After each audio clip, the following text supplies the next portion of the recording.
out why they called the movie the Iron Lung when really it was just a really nasty septic tank.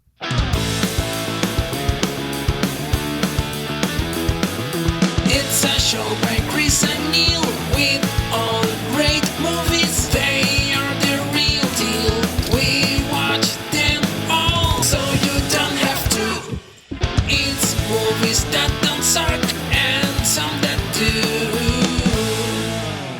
Ladies and gentlemen, boys and girls, listeners of all ages, welcome to a new episode of Movies Don't Suck and Some Do. My name's Neil. I'm Chris. And it is your friend from the end, the one traveling in the RV across the world, the globe. Right now, I am, 5 days away from Mardi Gras? Like, what are the rules to Mardi Gras? I mean, I've watched Cops episodes while they're patrolling Mardi Gras, and you see lots of titties, by the way, but not all of them will be arrested. Like, what is Mardi Gras exactly? Why do they do this? Is it to get the spirits away or something? Here we go. Mardi Gras, French for Fat Tuesday, is a vibrant festival marking the last day of the carnival season before the Christian observance of Lent, a period of fasting and penance leading to Easter. Yep. Okay. So you basically go all out before you have to abstain. So that makes sense now. Yeah. All right. Well, we are a movie podcast, so let's tell you what movies we're actually watching this week. Yeah. The first movie this week is none other than the one from last year that they released like right on the last day of the year, so they could get into the awards, bracket or whatever, and steal awards from good movies. So this movie is called Hamnet. Hamnet is it's not about spam. No. But in this movie is Jacoby Jube. Wendy, take hold of my ankle. That's all I could find for that guy. He's a child, so it's hard to find a lot of stuff for him. So that's from understandable. It's from Peter Pan and Wendy. What was that from? Peter Pan and Wendy. Peter Pan and Wendy. Nice. Yeah. I forgot about that movie. I didn't like it. Yeah, I don't think I liked it either. That's why I think I forgot it. All right. Also in this movie is Joe Alwyn. Shit. Say someone else real quick. Emma Watson. Is in this movie. What are you thinking? That you're here. What are you doing?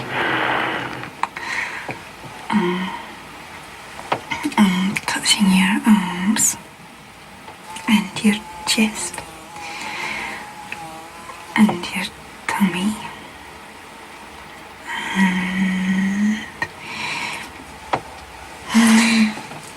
your brick. You're so huge. I knew you're not gonna get that one. I'd be fucking shocked. You know what it is? No, because I don't fucking watch porno. What's not porno, fuck, bro? Why are you doing porn on our podcast? No, it's Emily Watson Breaking the Waves. She got nominated for an Oscar for that. Origin Tree directed it, and that's the only really thing I could find that I tried. Why is the clip that you want of the girl that made Red Dragon such a good movie? Why do you take that? That's the clip you get is like her talking about someone's cock? About Stellan Skarsgård cock. What's wrong with you, Stellan buddy? Skarsgård's cock, though. You like Stellan Skarsgård, right? Not anymore. Oh, by the way, this is the first thing I got to explain to everybody really quick. Like, I am in New Orleans, but I am also right next to a train yard. Oh, so I hear some trains. Okay. You hear that? Yes. Yeah. So you're going to hear trains all in all through this whole episode. Nothing we can do about that. Neil, this is where I'm at. What was that name you said before? Oh, I don't remember. Something you're probably going to have a porno clip for, too. Joe Alwyn. I've been thinking these past 2 weeks that I know something. Something that civilians don't know, but you know what? They're the ones running this show. I mean, I've left the damn war, but it's still their war, isn't it? Their movie. We're a nation of children, Billy. We go somewhere else to grow up, sometimes die. It's your time to step up. Remember, the bullet's already been fired. Yeah. I'm ready, Sergeant. So who was he talking to? Who was who's the sergeant in that? That was Vin Diesel. Yeah, in what movie? I know Vin Diesel. I don't fucking care. Well, I guess if it's Van Diesel is either Triple X. I'm going to take all this stuff off. I'm sweating. Dude, I got, man, whoo. I'm going to be sweating next week. All right, let me take this mask off. Let's see. So it's either going to be, oh, shoot, 1 second. If you don't know it now, I don't think you're going to know it. Like, this is like. It's going to be the one where is it the one where Vin Diesel had hair? I don't think so. It's called Billy Lynn's Halftime Walk. Was he the streaker at the Super Bowl? Billy Lynn's Long Halftime Walk. No, it's just about this kid. It's written by Ang Lee. It came out in 2016. I'm surprised I didn't hear about it, but it's got people in it we know. Steve Martin, Chris Tucker's in it. Kristen Stewart's in it. And no one heard about this movie, but it's okay. Man, we need to hear about it. Yeah. Send me the name of that later. Anyway, also in this movie, the lovely Jessie Buckley, everyone. I have to say, Mr. Sneed, I'm disappointed in this institution. In you. When our days are at an end and we stand before the Lord, he will weigh the color of our immortal souls and judge us lacking. Have we not shown an unflagging commitment to excellence in his name? And if we have failed in our devotion to him, then you and I are going straight to the hot place. And Orietta Mayflower has no intention of sweating out eternity at the end of the devil's pitchfork. Good day. That is from Fargo. Oh, Fargo. I thought that was from I'm Thinking of Leaving You. I tried to find that. There's not a whole lot of speaking she does. No, there's no speaking in that movie whatsoever, really. All right, and last but not least, the guy playing Willie Bob himself, playing Mr. Shakespeare, Shakespeare the Nickspear, playing none other than the good old what's his name? Himself. Shakespeare. Yeah. His name is what? It's a big old British boner for all this drama. Like Shakespeare, obviously. I get seriously, Shakespeare was a smart dude. I mean, like Shakespeare's very important, and you'll use it every day of your life. Do you have more? You know what I'm saying? What else you got, Neil? Anyway, the one and only Paul Mescal. You look to me to speak. I know not what to say other than we have all known too much death. Let no more blood be spilt in the name of tyranny. Yeah, tyranny. My grandfather Marcus Aurelius talked of the dream that would be Rome. A dream that my father, Maximus Decimus Meridius, died for. An ideal. A city for the many and a refuge for those in need. Neil, what's that from? Gladiator, I'm guessing. Gladiator 2. Yeah. Not a good movie. Yeah. It was all right. It was okay. The twin thing was weird. All right, so that was the stars and the people that are going to be in the movie that we're first talking about, which is going to be Hamnet. The second movie we're talking about tonight is going to be the one, the only, the one that's going to involve Goblin Blood Orgy. Yeah, all that. Goblin Orgy. Yes, none other than Iron Lung, starring. How did he get two names? They're only I can only find clips for two. Yeah, Markilplier. Markiplier, but he's also known as Mark. His name is Mark Fishback, but he's a YouTuber. You knew this. Probably I did research, but here he is. July 8th. It's a beautiful day. The sun is shining, the birds are chirping, and everyone's dead. It's not what I thought the end would look like. There are no bodies in the streets, no burning cars, no hordes of zombies picking off survivors. Nothing like that. It's more like the world went to sleep and never woke up. All right, Neil, you're not gonna know where that's from because it's from a podcast. I had to fucking go on and find long speeches by Markiplier instead of him reviewing gameplay on the internet. All right, Troy Baker. I don't know what happened. I was supposed to take her to the Fireflies and walk away. That's creepy. You go halfway across the country with someone.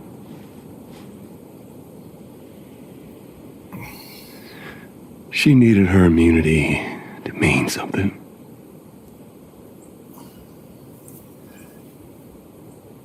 Maybe I was starting to buy into that old cure business. Maybe I just wanted to do right by her. So Neil, that's from The Last of Us, the video game. He plays the character Joel, who, and when I heard that he wasn't going to be playing him in the TV show, I will say I was a little bit upset. But Pedro Pascal does a great job as Joel. So how dare you ever talk bad about the great legend, the man, the myth known as Pedro Pascal? Yeah, well, fuck you, man. Yeah, well, fuck you. Sorry. What is your problem today, man? Gosh. Hey, fuck you. Hey. Just. I'm in control here. And you're going to give me what I want. You know what it is. Give me what I want. Give me what I want. I want. I've been asking for it for years. You guys want to get a hold of us, you can find us on moviesdon'tsuck.net. We're facebook.com/moviesdon'tsuck podcast. We're on Instagram, NTS Podcast. We're on Bluesky, moviesdon'tsuck.podcast.social.bsk. If you guys want to give us a few dollars here and there, go to patreon.com/moviesdon'tsuck. If you guys want merch, go to TeePublic and search Blackwood-Productions. They'll find shirts there on the Steel's made. Or go to Bonfire.com, search Movies Don't Suck. And some that do, you'll find more stuff, like our shirts and stuff Neil has made. Hey. Oh, yeah, but made some new shirts. I made some new ones. Today, I made one that says nobody is illegal on stolen land. I made one that send us your sick and poor with the Statue of Liberty on it. And I'll be making more fun, geeky references. I was thinking about doing movie references, like where I describe movies badly. You could do that. If you guys want to like 2 sentences, like, like orphan boy finds out crispy father wants to destroy galaxy. Okay, that's something for sure. You guys That's Star Wars. You guys want free stickers? Send us a message. One of those things review old fashioned at Movies Don't Suck or info@moviesdon'tsuck.com. Yeah, info@moviesdon'tsuck.net or whatever.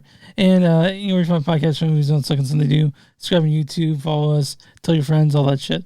Neil, who are we talking about today? Who are we going to love to? You've been in New Orleans for a little bit. I'm sure you got someone to talk about. Sure. So we're going to talk about my favorite place in the entire street of Bourbon. Now, guys, I want you to know this. This is a secret location. This isn't, and it ain't a speakeasy. You're not allowed camera, but you're not allowed to bust out your phone and take pictures and shit in there. This is literally legit. You go down an alley, and it is called The Dungeon in New Orleans. Yeah. Oh, well, I see titties and an ass. Yeah, I know, because it's The Dungeon. The Dungeon. Now, see, there's this little, see that sign? Yeah. There's in between those 2 doors is a little walkway that takes you back to basically, this is what the front door looks like in the daytime. I didn't take these pictures, someone else did, but that's what it looks like at nighttime. Right? Right. And you go inside, and it's just everything you could ever want in a nice bar. It's where all the musicians hide out, like people like Rob Zombie. Oh my gosh, they had a long list. They have a website, but it's literally from like the 1980s, right? like it starts playing Queen now. It's like a MySpace page. Mm-hmm. It's just one movie version of Queen. Yeah, it's like, oh my God, I can barely even. Okay. Originally opened in 1969 by Howard Clark. This is still today the rock and roll scene of New Orleans, only known by word of mouth. There is no advertisement. The dark, integering bar down the eerie alley was built on classic rock and roll. Everyone from Kiss, Queen, ZZ Top, 38 Special, Bad Company, Korn, Papa Roach, like all kinds of people have hidden themselves in this place. Now, it is cool. And these are pictures over years that people snuck out of the place. So if you happen to want to go to a cool place this Fat Tuesday where you can hide out from the crowd, the dungeon. Yeah, see where I took the picture at? Yeah. The bathroom. Yeah. So I can be like, yeah, the dungeon. But find the dungeon. It is located at 3738 Toulouse Street, New Orleans. That is all the info I'm going to give you. You got to find it because it is literally the coolest little. I mean, you know what I mean? Neil, you ready to talk movies? Chris, I don't want to wait till this life is over to, talk movies with you. Don't do that. That's very sad right now. What's sad, Chris? You're singing that song from Justice Creek.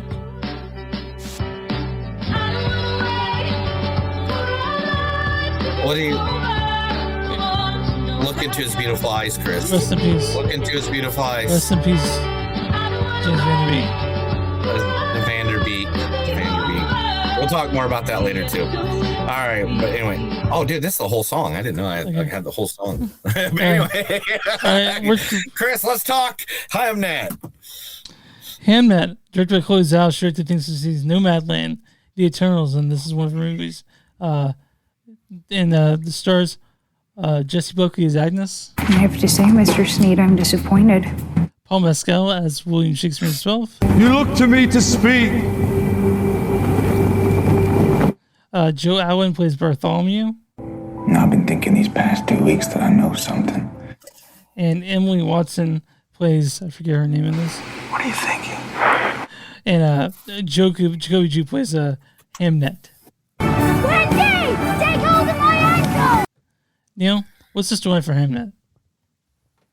Hamnet is a story about love and William Shakespeare and stuff. And the storyline for some reason is not uploading on anything. Here we go. Fine. After her son Hamnet dies, age 11, Agnes Shakespeare is struck with intense grief. As she mourns with her husband William, the pair struggle to come to terms with the fragility of life and the ruthlessness of the plague. Set in 16th century England, Agnes, a healer by trade, must find a way to move on with her life and provide for her other children. I don't feel like that was what this movie was at all. That's a bad storyline. So Neil, I want to mention I saw this yesterday. After I got home from work, exhausted. I didn't fall asleep at all. I cried like 4 times. So. You said you cried 4 times. Why? There was nothing sad in this movie. Are you fucking joking? Name one sad thing that happened in this story. The death of his son. Yeah, because he fucked around and found out. His parents told him not to do something. He went and did it. Boom, got sick and died. That's what happens, kids. You got to listen to mom and dad. That's how you still got the pestilence that he didn't take away from his sister, like the movie implies.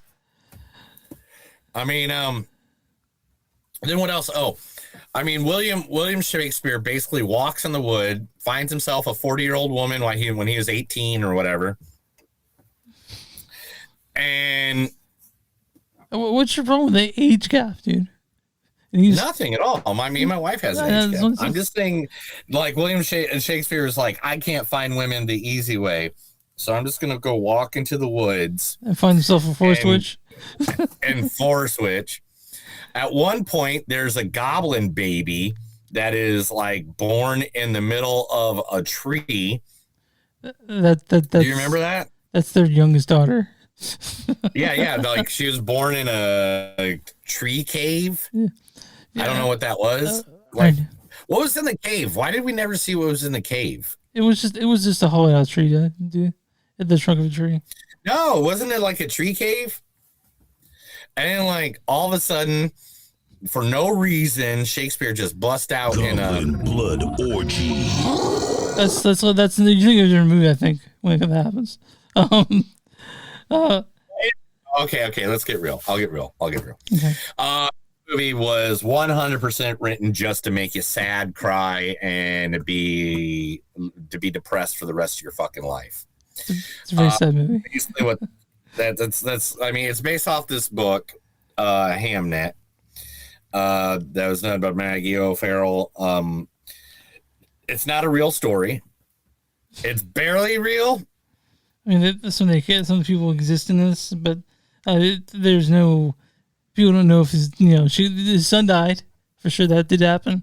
But we don't know. The son died. Hamlet was based off of the son, because Hamlet and Hamnet is the same name, I guess. Yeah, which is Elizabeth in England. It was. Yeah. Yeah, just like Chris and Christian is the same name.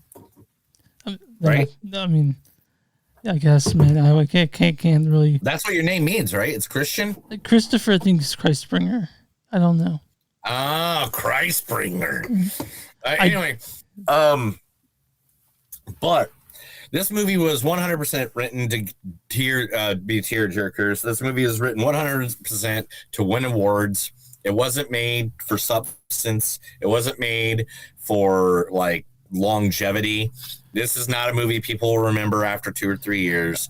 Here's what I thought after I watched it. I like this movie, by the way, but I want to mention that I think it's core. I think it's this rich old white men. Like, what? Rich white men? Yeah. So I think all right, like I get why it's good. And okay, here let me give you my good parts. Jessie Buckley knocked it out of the park as a Wiccan witch that kills people with and she was all in the voodoo. Yeah, she did, didn't she? She had like the voodoo baby and the she had like the voodoo curse. And I don't think that's what happened. I think that happened, Chris. I don't know what movie you're watching. Then she brought like the Candyman back and he killed somebody for her. I don't know. But yeah, it's a voodoo movie or whatever about she's like a Wiccan or a witch, which everybody makes fun of these days, even though most religions are based off of Wiccan stuff. Where do you think a Christmas tree came from, guys? Yeah. Anyway, but this movie was like, it was all about heart, and then it was all about loss. Mm-hmm. I mean, first it was about love, then it was about loss and grief.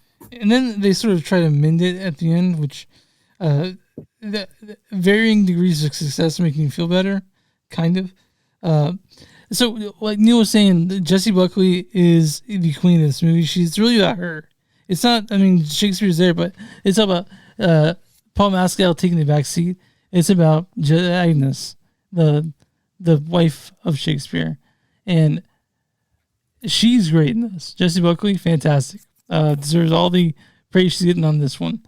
Paul Rusk, there's I know there's I had a fact and I might have surpassed it really quick, but or I might have not put it in here at all.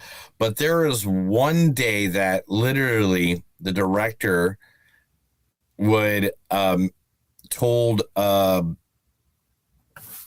Mescal to show up drunk for his drunk scene. So he got drunk and acted so he could act. And this movie was filmed in order. Oh, that's interesting. Which that never happens. Yeah. That's like I think they did that back in the 1940s once. Yeah. Like I don't know, but Jessie Buckley steals the screen. Yeah. Paul Mescal is just a grumpy emo boy. Real quick question: what were your thoughts on Shakespeare? Is it in high school when you heard it, read his shit? Like, what were your thoughts on I it? love Shakespeare. I absolutely love Shakespeare. He's great. I hate how Leonardo DiCaprio slaughtered Shakespeare. I mean, he that movie Romeo and Juliet. I mean, that movie sucked. Well, we can agree that it's really director's fault on that one. Yeah, but my thing with this movie is they put it out right at the end of the season, right before awards. So then the sad movie that everybody with the sad person with the kid dying is gonna get all the awards. And it's still, I don't like this movie just based on the fact that it stole awards from movies that deserved better recognition. It's good, but it's definitely not like, it's not what I was. It's not. Well, we have a top 10. It's not even up there. It's the acting. It's great, and it has the acting and it's great. The storyline is great. It's all good, but man, it's like one of those sad movies that, like, at the end of it, I'm never gonna go watch this again. No, I'm not either. And that's. But I've watched One Batch another 4 times by now. I've watched Sinners about 4 times by now. I can go back and watch this. Huh?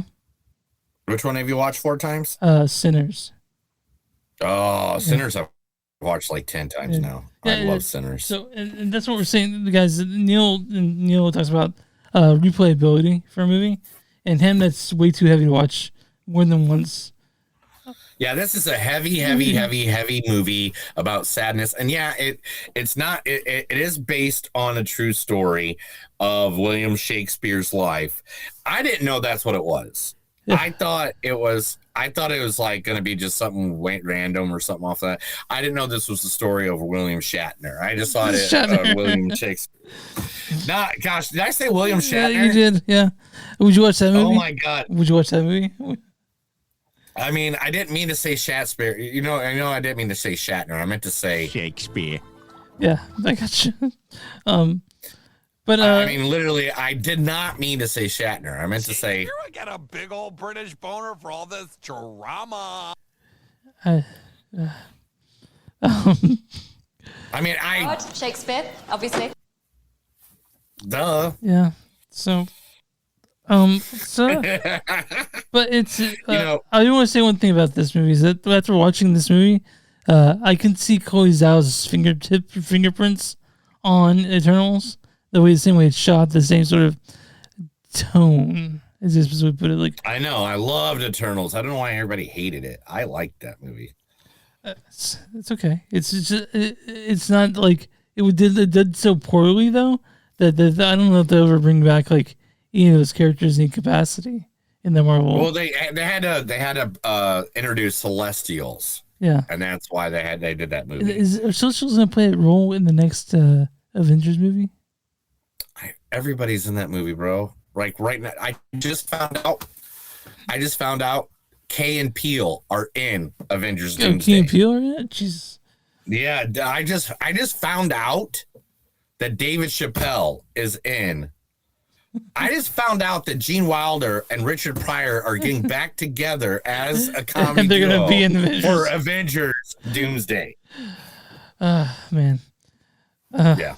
I just found out that Rewind from What's Happening is going to be a part of. I just found that Dunedin from Read All About It is going to be an Avengers. All right. So this movie was, okay, to us, Hamnet, to me, was just, I can see why it was a good story. It has a good story. I think they needed to draw out the back when they're trying to swing up to leave it on a good, happy note. I think they should have I think they should have let that go out just a little bit longer. And then we would have got that happy moment where everybody would have been like, yay, okay, we at least, because of this tragedy, we got Hamlet. But one of the greatest stories of all time. Have you ever gone to see Hamlet? I know, but I love Hamlet. I've not gone to see it, but I love Hamlet. It's amazing.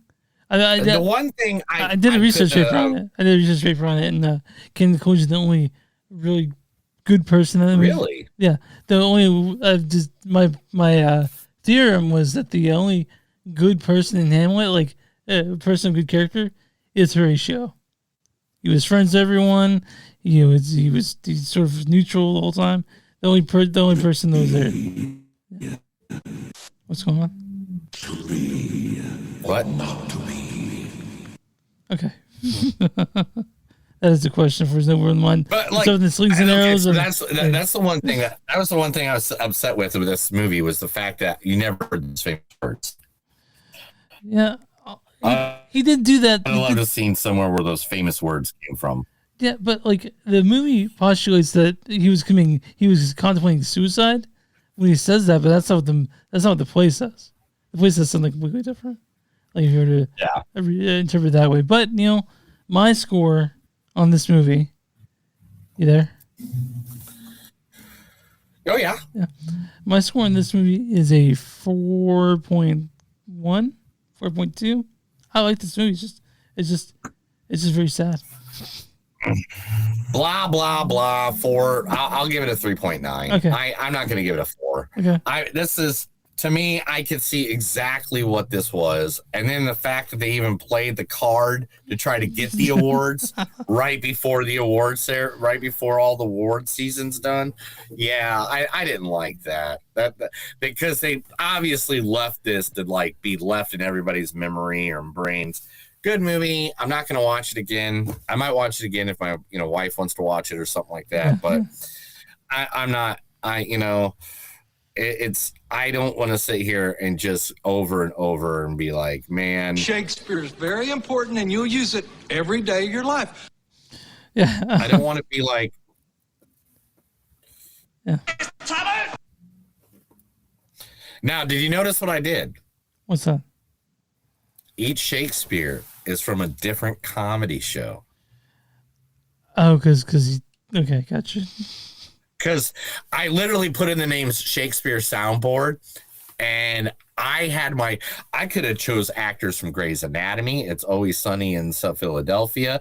I was looking for The Office, obviously, but they did not have The Office. But anyway, so that's our scores. Mine 3.9, 4.1 for Chris. Chris, what are they saying over at Rotten Tomatoes? Okay, what do you think the audience score is in this one, Neil? Well, due to the fact that everybody and their brother freaked out over this movie, and that's why we ended up watching it, I am going to say probably like an 87%. 93%. Yeah. Higher than I thought, but okay, yeah, 93%. There's an audience says, haunting journey through deep sorrow, beautifully captured by Chloe Zhao. Hamnet will utterly crush you. All right, Neil. What's the Big Bang Theory score for Hamnet? They probably gave it like a 94. Certified Fresh 87. Oh, so the number I just said. Yeah. Damn it. Critics, man. Critics' consensus is breaking hearts and mending them in one fell swoop. Hamnet speculates on the inspiration behind Shakespeare's masterpiece with palpable emotional force thanks to Jessie Buckley and Paul Mescal's astonishing performances. I'll read a bad review and a good review. This is gonna be hard to find because here's Mel Campbell of the ABC Radio in Australia. He says, had so many things I love in the film. Zhao's direction is also beautiful, so fresh and atmosphere and impressionistic. I just wish I liked it more. Buckley goes off, chops in the final sequence. It's kind of silly, but I didn't want to laugh. And here's a very glowing review from let's do a different one. From Wesley Lovell of Cinema Site, he says, with a poet's heart, Hamnet takes audiences to Elizabethan England to explore universal themes of grief and sorrow against the backdrop of Shakespearean dimension. So that, guys, that's Hamnet. It's POVOD. I think it's supposed to come on Hulu or some shit like sometime in the next couple months. I think after Oscars. So, yeah, it's coming out in the next month. Yeah. It's I think it comes out at the end of February. Oh no! What streaming service? I think Hulu or BBC Peacock or something. I don't know. I can just look it up real quick. It doesn't take much. We can inform our people, man. All right, you can keep talking. Okay. You're not talking. Neil, are you ready for news? Are you ready to get news? You need to talk. Are you okay, man? I told you. It'll be Peacock. I'm exhausted. It'll be Peacock on March 1st. Okay, March 1st. You guys watch that. All right, Neil, you got news for us? I think you got news, right? Yeah, let's do some news. This is the Movies Don't Suck and Some of Them News. Chris is having a hard day because he hasn't slept in 3 days because he has a new job. You know what his new job is? Milking up. Sucking dudes off on the radio. What's Chris, it's not that. Tired, it's bro. not. It's not that. I actually my office is all women, and it's fine though. Like I remember That's awesome. That's my new supervisor let's today not was talk like, about your job and get you fired on your first day. No, I'm not. Anyway, I'm not saying anything bad about it. I like my people I work with. You know, let's talk. Let's get the sad part out of the way. Let's do this. Let's talk about it. Yes, we are going to talk about it, and it's sad. It is the one and only.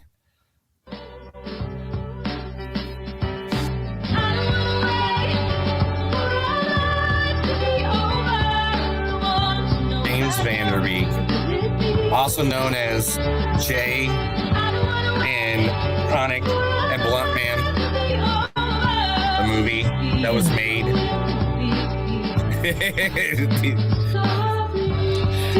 has passed away from cancer. Yeah. All right, I'm just gonna stop that. I don't want you to start singing. We don't need that. But James Van Der Beek, the iconic star, he passed away at the age of 48 following a battle with colorectal cancer. He is known for his 90s role, of course, as Dawson in Dawson's Creek, and Jonathan Mox and Varsity Blues. Yep. One of my most famous songs. I don't want your life. Yeah. I love that line. It's like one of my favorite lines. But literally, my favorite role that he ever played was himself.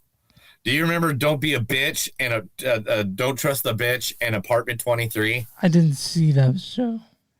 Oh my God. How could you have done that to yourself? It was only like 3 seasons. Go watch it. It is the most Christina Ritter, and he plays himself. He plays James Van Der Beek, but not James Van Der Beek, the happily married man with kids. He plays James Van Der Beek, like Neil Patrick Harris. Neil Patrick Harris. I know. I was thinking Tyson DeGrasse. That was my head. But how Neil Patrick Harris played himself. Yeah. Played himself, quotes, Yeah. air quotes, and Harold and Kumar. That's what James Van Der Beek does and Don't Trust. Like, he walks in one time and he's just like butt naked, and they're just like, and like Christina Ritter's character is just like not even paying attention. Oh yeah, that's James. I thought maybe he was like Keanu in Always Be My Baby. Oh yeah. But all right. But yeah, let's continue on to other things. Let's sing something happy. Rest in peace, James. Rest in peace, James Van Der Beek. One more time, just for you and for all the people at home. We'll do it one more time.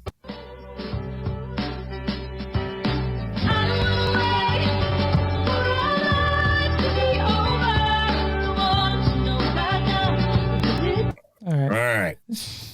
So I was going to get kicked off every time that's way. Let's talk some cool stuff. All right.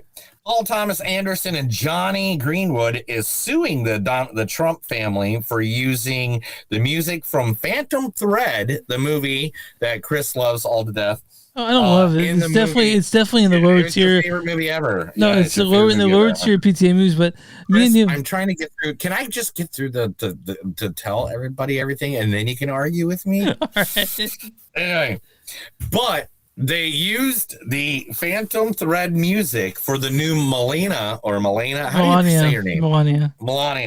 Melania documentary. They used again. So how many times now has the Trumps been sued for copyrights? That's a lot, man. It's fucking ridiculous. I'm glad. I mean, they should get sued, or at least because imagine the money you have to go through to recut the film so that you can use some person's piece of shit music in place of their great music. I don't know. Right. That is just stupid. I love PTA and Johnny Greenwood. And they probably were told about it. No way, chance in hell. I think they'd sit down and watch that movie like, hey, that's our score. Someone in the email was like, hey, your score's in this movie. Our favorite Elvis impersonator, Austin Butler, is going back to the biopic films, and he will be playing the one ball wonder Lance Armstrong in a new upcoming movie. Okay, I don't know, man. We're going to talk about someone who doped and said they didn't dope, and then they found out they did dope, and everyone was like, live strong, which is a good thing that happened because they gave a lot of money to cancer research, but it's also shitty. Yeah, he did. He gave a lot of money and a lot of money. Yeah. But on top of that, the biopic is going to be from the director of Conclave, Edward Berger, and Delivery for Nowhere producer Scott Stamp. So it'll be the Oscar-nominated writer behind Will Smith, King Richard, is penning the screenplay, Zach Balin. Okay. Maybe we'll watch it. I mean, that's a lot of good names, man. Yeah, it's got a lot of good names. A lot of good people behind it. This is kind of an immature thing to ask. Do you think that Lance Armstrong has a prosthetic testicle to make up for it, or just one that's hangs down the middle? I don't know. I have a friend that has only one. I'm going to ask him. He has a prosthetic one?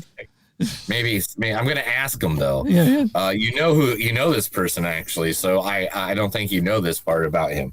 So have I spoken to him? Like, have we hung out and stuff? Yeah, you've had a conversation with him. So I'm going to ask that person later.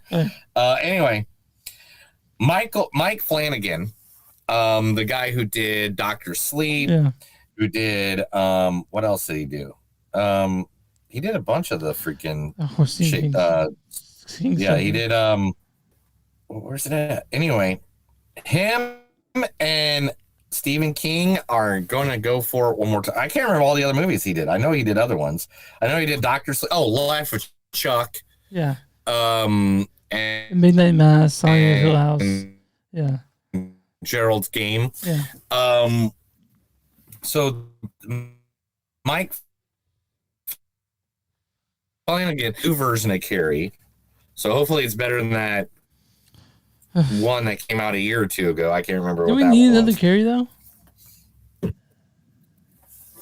I don't know. I mean, maybe we do. Maybe it's going to be just like maybe it's going to be like Running Man.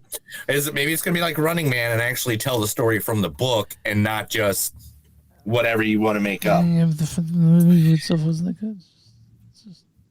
Yeah. Anyway, so then now he's going to be remaking the movie The Mist.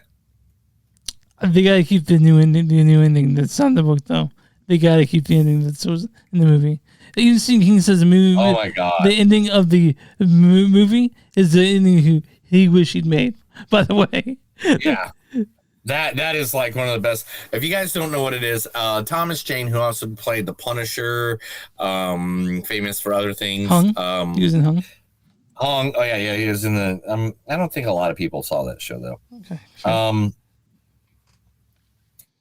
But that movie was great. Yeah. The Mist. Go see it. I thought it was really good for what it was, especially since the last scene of that movie. The best thing you'll see in every movie, honestly. Like, it's probably the top 10 most shocking endings or most devastating. The Mist is one up there for sure. Oh man, Chris, I'm just gonna have to. My pod thing's not even going up quick. My computer's like on point, but for some reason, the thing I use to read the news off of is not loading up today. Anyway, 1, 2, 3. Sinners exhibit featuring the props, costumes, and sets is now part of the Warner Brothers Studio Tour. So when you go to the Warner Brothers Studio Tour in Hollywood, you will now see the full set of that wonderful barn that they were in, the wonderful. That's dope. The Clarksdale Club Juke. Yeah, that's dope. Man, that's cool. I'd like to see that. So it's going to be the costume designer is Ruth E. Carter, who previously, who won awards for it already. And they just kind of built it right there with all the set pieces from the movie. That's awesome. Now, for the first time acting since all the hatred came into her to the point where she was suicidal, Rachel Zegler is finally going to act in a new movie. Ever since she has not even left the house, it seems. Ever since that Snow White thing happened. What's she going to act in? She is going to be doing a new movie called She Gets It From Me. We'll begin filming in February 23rd, so about 9 days. Marisa Tomei, best known for My Cousin Vinny, is going to be in it. The Office's Ed Helms is going to be in it. Paper Town's Nat Wolff is also going to be in it. Okay. It's based on a true story around Zegler's character, Nikki Janis, as a searchers for her birth mother, Charlotte Wolff, ahead of her wedding for years. Charlotte has wondered what has become of her daughter's life, but their reunion is exactly smooth sailing. So that sounds good. Yeah, I'm glad that she's getting up there again. Yeah, I never saw Snow White. Can't give my opinion on it. By all accounts, though, it's a terrible movie. I did. I did. I saw it, and it was just. They were trying to please too many people, and then at the same time, they should have just made the movie they wanted to make and just made it. You know what I'm saying? Gal Gadot. She was the wicked stepmother, right? No, she was who? She was like the queen. Right? Who was? Evil queen. Gal Gadot. Yeah, and she wasn't that good at it. Yeah, I mean. I don't know. They tried to change it in ways that people didn't agree with, and I didn't see it so. The 85th year anniversary of considered the greatest crime movie of all times is this year, and because of that, they are returning it to theaters during the December movie theater season this year. What movie is that? It's 85 years old, and it's the greatest fucking crime story of all time. Just fucking tell me, Neil. I'm not going to figure it out because I'm dumb. Humphrey Bogart's in it. Okay. Keep going. Tell me. The Maltese Falcon. Okay. Have you seen I've not seen Neil. I've not seen movies that are more than 8 years old. Let's set Nosferatu, that first one. What do you think? What do you think of the Maltese Falcon? You never seen the Maltese Falcon? No, I've never seen it. Should I do that after? Dude, yeah, okay. Yeah, dude, that's a classic. That's like It's Your Wonderful Life. You know what I'm saying? Yeah. Like as soon as you see it once, you're like, okay, I won't mind ever rewatching this ever again. Okay. Is that what you sent me the preview for Spider Noir?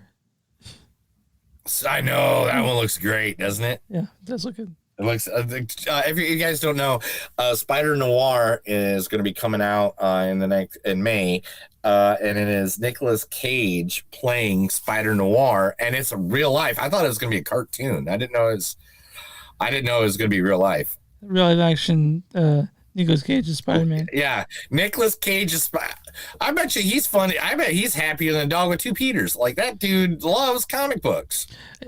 Do you remember that in the Flash movie they had that little scene with Nicolas Cage as Superman for a little bit? Yeah, because he tried out for it. He almost got the part. Yeah, he's the reason that Superman went to the highest bought comic of all time for where I think he bought the first issue ever of Superman for like $1.8 million. You had to sell it though, didn't he? To pay for his. Yeah, he had to sell it during his. But his kids, one of the kids named after. Isn't it Kal-El, one of his kids' names? Kal-El. Yeah. Kal-El is one of them. Yeah. I know that. Yeah. All right. Anyway, moving on. Top Gun 3 script is done, says Jerry Bruckheimer. Let's see. He's not going to tell you anything about the Pirates of the Caribbean 6 movie. So, but it's supposedly Jack Sparrow's son and maybe not Jack Sparrow. So I hope Johnny Depp's in it. I like my Johnny Depp as Jack Sparrow. Jason Momoa has signed on to do the Hell Divers movie, the video game Hell Makes Divers. sense. Of course he'd do that. That sounds just like something he'd do. Like I can see him in the suit already, you know? So a movie that me and you both reviewed, their trailer to go for streaming for Disney and Hulu and all that has been banned in almost every country. The trailer for it? Or just the movie itself? Yeah. Okay. The trailer. What movie is that? Predator Badlands. Why is it banned? Because they show when he's holding her and her spine's just like hanging down. Oh, so it's people find it disturbing. Okay. Yeah, it's like that's kind of messed up, guys. You can't do that. Dan Trachtenberg, who did Badlands and all that, it is already working on new pieces of work for that, and he says, "I'm not done with that universe, not by a long shot." A lot of people I know that refuse to watch it because they know the premise, and I'm like, you're fucking like why are you doing this to yourself? You have to see it, but yeah, whatever.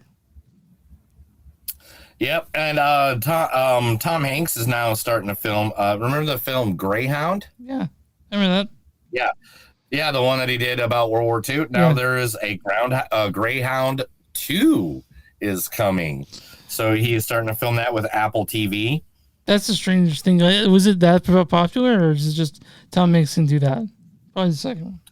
You know, let's just give Tom Hanks whatever he wants to fucking do at this point. He's given us enough. You know what I'm saying? What more does Tom Hanks need to do for society? Yeah. He gave us fucking Forrest Gump, dude.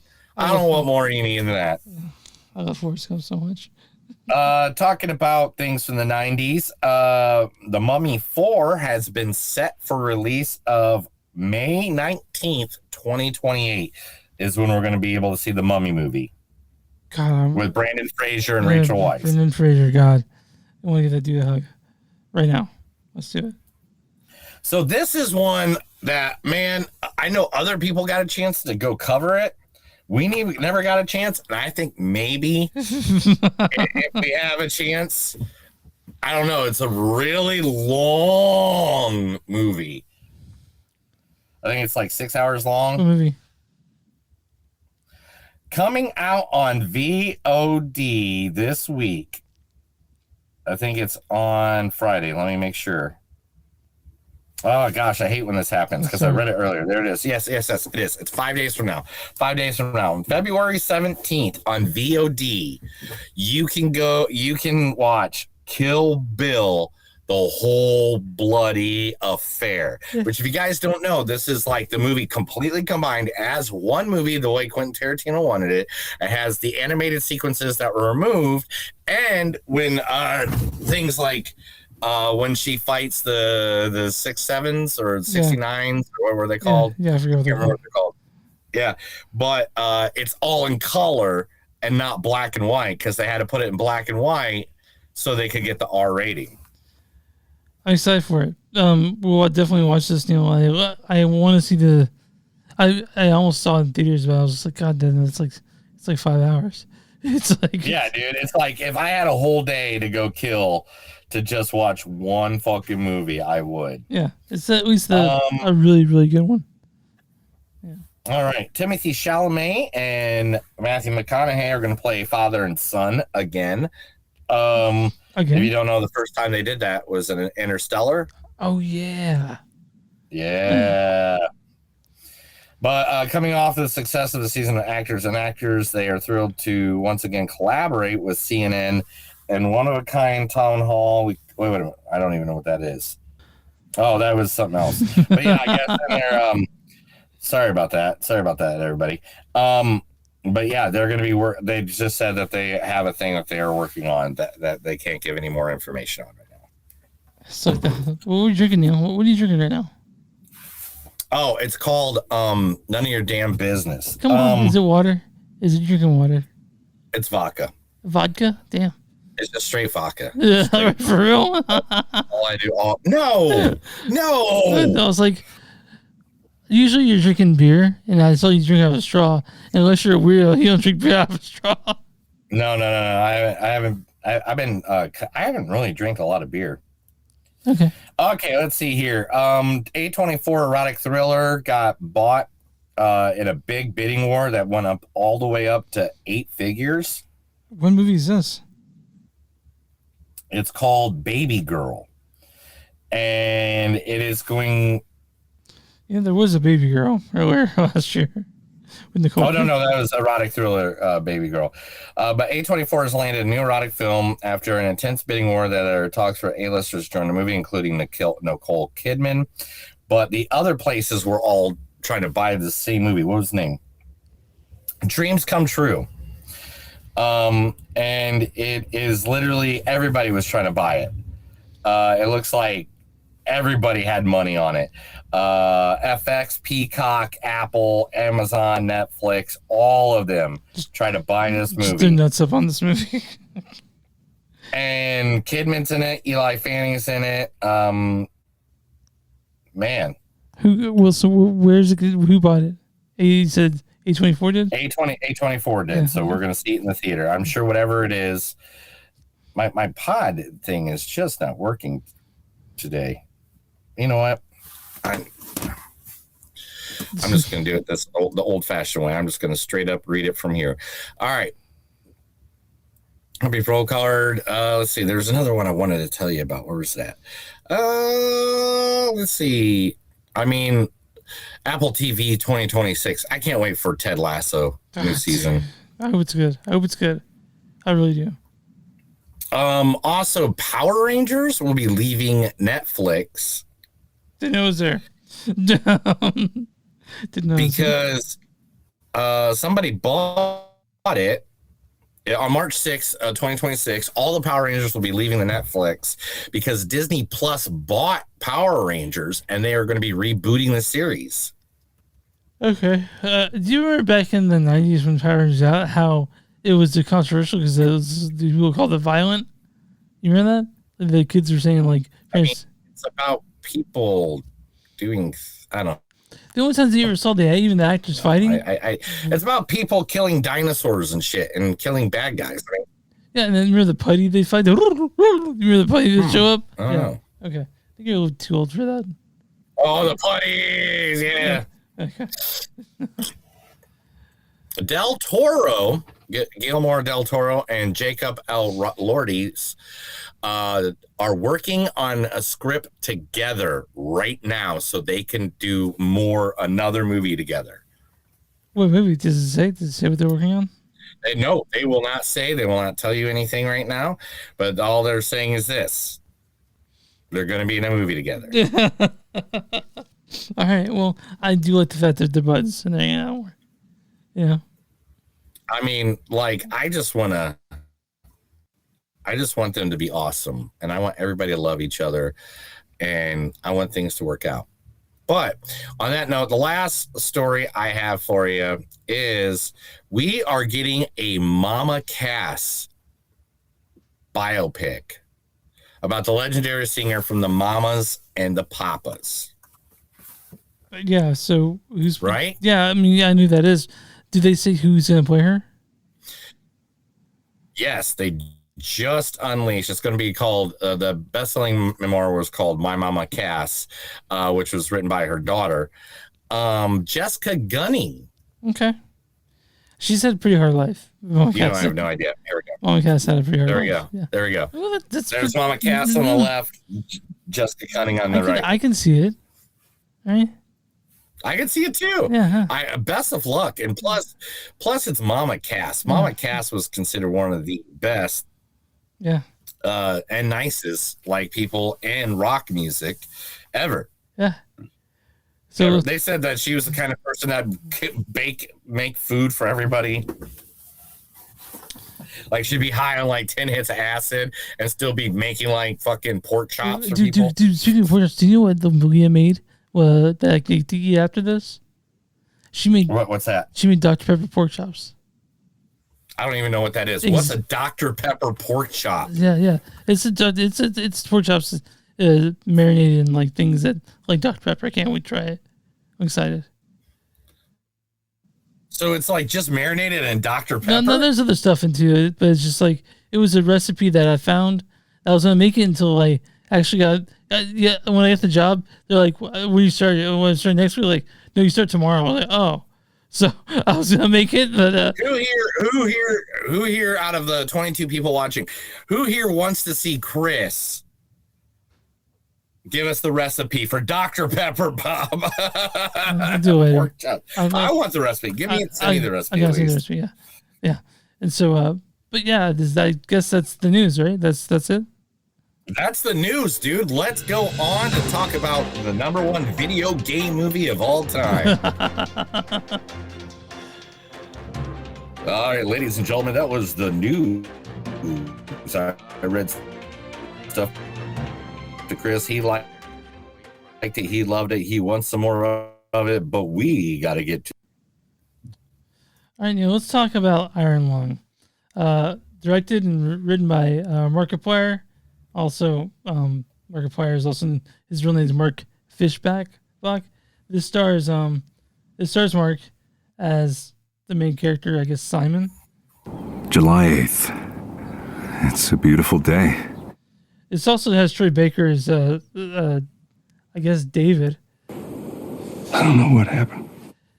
And also there's the Caroline Kaplan plays in this as a named character. There's like 3 people in this movie, but you only see 2 of them, and you only see one of them most of the time. Neil, what's really the story for Iron Lung? Set in a post-apocalyptic future where an event known as the Quiet Rapture caused all known stars and habitable planets in the universe to disappear. A convict is sent to search an ocean of blood discovered on desolate moon using a small submarine nicknamed the Iron Lung. So, guys, this is a limited storytelling place almost entirely or practically entirely inside the ship the size of a like Neil said, a septic tank probably. It's this movie. There's a good movie and it's somewhere, but it's not this one. It is entirely way too long for what we got. There were scenes of just him pressing buttons. Scenes of not much going on. I thought they could have trimmed 30 minutes in this and probably gotten a better movie out of it. Neil's gonna be like he probably did more than we did. Chris, you sound like someone that's never played a video game. I'm not gonna play Iron Lung. Why not? It's a fun game. I'm sure it's a fun game, dude. But I'm here to watch a fucking movie, not play a video game. But why didn't you play? Why didn't you play Iron Lung? No. Why didn't you play the movie? Why didn't you play the video game before you went to see the movie? Look at that. Look at the graphics. Look at those graphics. Look at the graphics. Look at the graphics. Yeah, pop up, dude. Oh, that's not the graphics. Look at the graphics. I don't see it. It's not on my end. But anyway, oh, there we go. I popped them up already. Yeah. Oh, that's not it. Okay, that's the movie. There we go. There you go. Yeah. Here we go. Yeah. So, I don't, like I said, I came here to see a movie, and by the way, I'm not dismissing Mark's passion. His passion is obviously into this movie, and that counts. Because he paid for all of it. I know he did. And it's all from his pocket. He's been wanting to make. He spent like $17.8 million to make it. Like he literally emptied his bank accounts to make this movie. Yeah, he is very passionate about this movie, and it was like I said, in the theaters, his fans made it. It made it happen. Not his fans of the game Iron Lung, because it was like one of the most downloaded games because of Mark. Mark played that game on his YouTube channel, and that's how it happened. Yes, he loves this game, and so I'm glad it's a video game movie, but I just, like I said, I don't think there's I think. I think it's really cool we got it in theaters. I really could that had so much love behind this movie. But I just don't think it's that good of a movie. I don't think it sucks, but it is way too long. Incredibly. Right, let me talk to you. Okay. Let me talk to you, brother. All right. One, they did not do a good job describing what the fuck this movie was. Yeah, can I say one more thing though? Real quick before you do that. The sound mixing of this is the most terrible thing I've heard in the movies. So I'm done. I'm muting myself. You gotta leave, I guess. I'm muting myself, so you can go ahead and talk. I just had to say the thing about the sound mixing. Yeah, so the beginning of this movie should have explained what was going on, or at least shown what was going on. The fact that you never see what the fucking vehicle looks like on the outside, kind of is like, okay, I feel like that was a bit like you could have made it look like a septic tank with a fucking whatever. Yeah, you know, they could have made it look like scrap, like it's supposed to be, because it's supposed to be scrap. It's supposed to be out of scrap metal. Now, the funny part about this watching this movie was at the time I went and watched this. I think Monday or Tuesday, and I was still in Gulf Shores, Alabama. Yeah, which is like.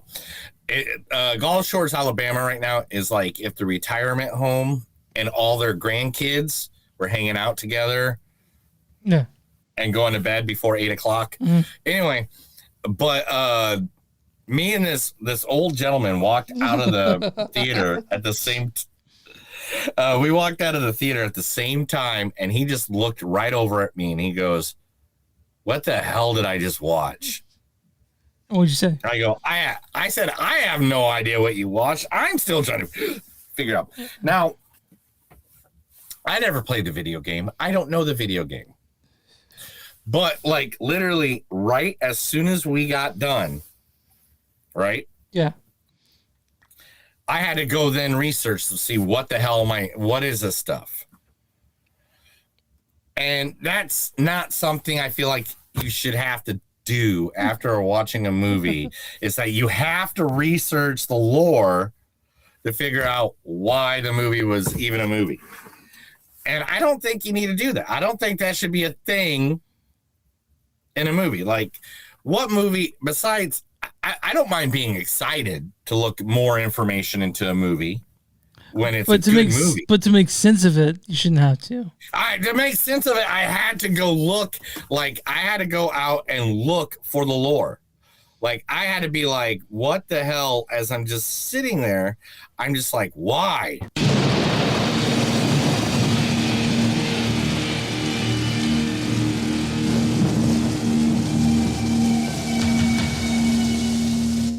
That's right. Yeah. I played Raining Blood.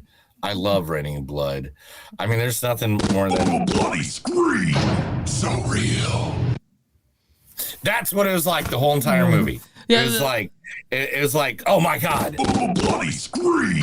So real. Yeah. So lots of screaming, lots of words you can't make out, even when it's supposed to be like, even when they're talking to me, I'm like, I got maybe 40% of the dialogue in this thing. The worst sound mixing I've heard in a long time. I understand some of it was meant to be unintelligible, but some of it you were supposed to hear, and it maybe would have helped me a bit more, but I doubt it would have explained why this movie is 2 hours long instead of 90 minutes, or even like short film length. It should, this easily should have been a 90-minute movie. There was no, there's parts of it that just dragged, and then there's but I'm going to say this to all of you. If you want to watch a movie that has now the award-winning most amount of blood in a movie with now 80,000 gallons of real fake blood used, which now has beat 2013's Evil Dead, which was the movie for you. Go see this. It'll be fun. You'll see a lot of blood. But, and man, I mean, I understand the one-man show, and I get it because it made it feel more like the video game where you're secluded. Because in the video game, again, I went and researched all this afterwards. In the video game, it's just like basically you like figuring out if you can even survive whatever thing that you're in. Yeah. Like this river of blood or whatever. It's not like the guy tried. He made his passion project. He did the thing. He acted. He did the acting. Like he made, like, it's a good concept. It just needed to be cut short a little bit more and maybe a little more insanity. I don't know. Like, I understand because the guy goes mentally insane almost. And if they would have done that better, I think I'd have been okay. Yeah, it's just so my biggest gripe with this is the bulleted runtime, jumbled, unclear narrative, and the sound mixing. But he made what he wanted to make, and there's something he said, something he said about passion, and so he made it. I'm thinking Markiplier, who has, I forget. Oh, hold on, I don't have his YouTube account right now. Like, he has followers like in the millions. Markiplier, and that's how this movie got made. I think he got funded from the crowd, and then used a ton of his own money to do this. And I heard he's also a super good dude. Yeah, 38.3 million followers Markiplier has. So he had a built-in fan base for this thing. But like me and Neil both agree that it's too long. It's bloated. It's the 2 minutes hour. It's a 2 hour movie. They could have used them in 90 minutes because a lot of it, nothing is going on. 90 minutes easily could have been 90 minutes. And I'm glad he had a fan base to go support him, because like literally the viewing of the trailer and the ticket sales made it so they put it in more wide screen. Heck, it got us to see this when we could have gone seen the fucking movie everybody's talking about. Which movie is that? What movie is that? Oh gosh, what was it called? The I don't know how to pronounce it correctly without looking at it. Okay. Give me a second. Is that what you're talking? No, it's the Kevin James movie. Solo Mio. Yeah, that was the one everybody's talking about this week. And we ended up with Iron Lung. Should we saw Solo Mio instead? Well, next week we gotta see either Wuthering Heights or Don't Die, Have Fun, or whatever. That's good luck, have fun, don't die. What is that? Yeah, it's Sam Rockwell. That's what that is, and I want to see it badly. Yeah, we'll talk about it. But no, what's your score? What's your score on Iron Lung? I mean, Wuthering Heights too. Yeah, dude, I want to see both. Anyway, Iron Lung, my score on this one, needed to be shorter. It needed or more passion. I don't know. The sound was bad on it. I'm not kidding. I have a very keen ear. Chris already talked about it like 6 times, so I didn't want to like kill it with that. But it is like one of those movies that it was fun. I got the idea or the gist of it, but they didn't inform the viewer. So they needed you to know already before you come to this that Iron Lung is a video game. Yeah. You need to know that before you even come to this fucking movie. Yeah. And I had to look up the lore on it like right away to figure out what happened in the movie. Like, it all made sense going back, but that lore, if you're gonna make a 2-hour movie, why couldn't that lore be at the fucking, have a little kid stare, you know what I'm saying? Like, come up with something. Yeah. So your score in this is what? Said 3.0. Okay, 3.0. Mine's the same way. I'm with you on that one. It was a misfire. I don't want to shit too hard on the filmmaker, but he didn't make. Hey man, you made your passion project. Yeah. I want you to make more. Yeah. Keep going, and we'll support you in the future. Hold on, my computer. We will support you because you have some great ideas. Yeah. There are some great ideas in this movie. Neil, I'm on RottTales.com. What is the audience score for Iron Lung? The audience score for audience, it has to be high because I'm guessing the audience is his buddies. So I'm going to go 81%. You're really close to 88%. 88%, yeah. Because it was all the people that watched him play the game, right? Yeah, there's an audience says, but there's no critics consensus. But audience says, a psychological descent that keeps hope out of reach. Iron Lung may be a slow burn, but the season atmosphere still leaves a lasting scorch. What's the critic score on this one, Neil? 2. No, it's no. Wait. Let's go. 48%. 60%. 60. 16 or 60? 60. Isn't that nuts that I have to ask that question? So I'll read a good review and a bad review. This is from James Preston Poole. But why though? A geeky movie. He says, Iron Lung is a remarkably accomplished debut for Markiplier. Behind and in front of the camera, a slow-burning submarine voyage into cosmic dread, more inspired than much of the modern horror genre. Iron Lung fundamentally trusts his audience. He get a 9 out of 10, which is insane. Here's what Dennis Harvey says of the Variety. He says, "There's not a whole lot of plot here. Certainly not enough to sustain a full 2 hours. And those previously unacquainted with the game are likely to make a little sense of the few things that do happen." Which is what me and Neil sort of thought about this one. Yeah, it was just like one of those, man, like it was gory. It was like I just wish they did it better. I don't know. I get that it was just like this was a student film. That's exactly what I saw this one. This is a film you would see at like Panic Fest. That's so insane. I had someone that said the exact same words in the exact same way you said it. That a student film is something you would see at Panic Fest, which is 100% Neil. Wow. Panic Fest has some really great movies, and they have movies like this that are weird, and that's why they're seen. This would have been a good Panic Fest movie, but we saw it in theaters, and not at Panic Fest, and so we saw this. No. And the other thing is the fact that at least at people that make Panic Fest movies and stuff like that, the movies are usually an hour and a half. Yeah. Which this movie should have been. Yeah. This movie should not have been 2 hours. Yeah. And but luckily there's no post credit scene. So as soon as the credits roll, you can just roll out and pee and then sort of wonder why you saw the movie. Yeah. But yeah, guys, this is it's not worth it unless you're like a super fan of the game. I can't recommend this to anyone. Damn, there are 3 movies that just came out.